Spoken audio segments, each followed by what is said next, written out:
एक पुकार होती है बस, और वो बिन कहे भगवान तक पहुंच जाती है। यहां न्योता दिया भी नहीं और भगवान ने न्योता स्वीकार कर लिया। भगवान बोले अब चाहे जो भी हो जाए, भोजन तो इस विदुर के घर करेंगे। भगवान ने निमंत्रण स्वीकार कर लिया। निमंत्रण स्वीकार हुआ और रथ दुर्योधन के घर से मुड़ करके सीधा जा रुका विदुर की झोपड़ी पर।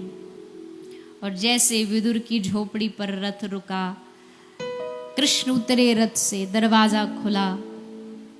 खोलते ही विदुरानी की नजर गई। क्या देखा? अधरम मधुरम, नयनम मधुरम, हसितम मधुरम, चलितम मधुरम।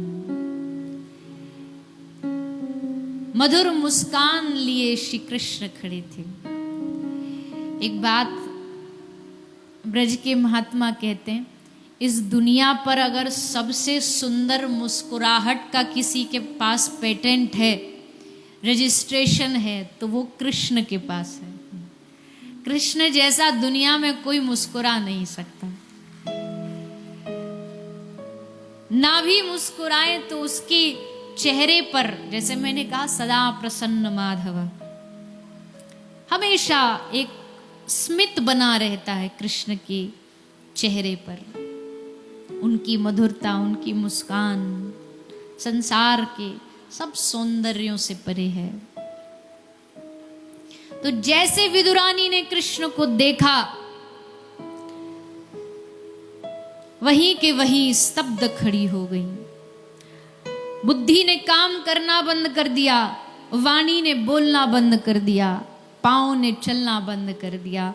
और असल बात तो ये है कि जस्ट वल्लभाचार्य जी द्वारा रचित ये मधुराष्टकम हर रोज गाते भक्त,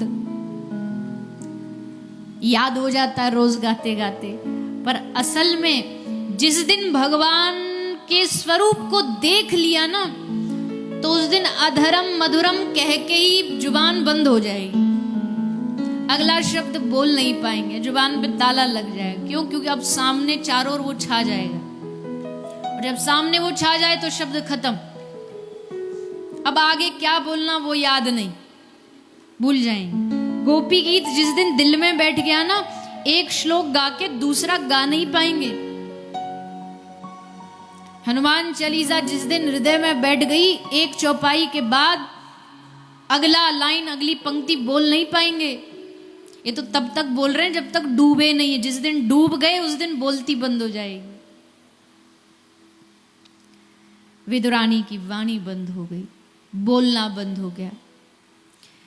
कृष्ण ने सोचा, हम अच्छा भला दुर्योधन भोजन करवा रहा था, हमने सोचा विदुर के घर जाके खाएंगे, पर यहाँ तो स्वागत जीरो, कोई तैयारी ही नहीं है। तो भगवान खुद अपनी तैयारी पूछते हैं विदुरानी से, भोजन पूछते हैं विदुरानी से। और तब विदुरानी अपने आप को थोड़ा संभालती है, होश में आती है, भाग करके रसोई घर जाती हैं और प्रसाद में केला लेकर के आती हैं, ठाकुर जी को अर्पित करती है।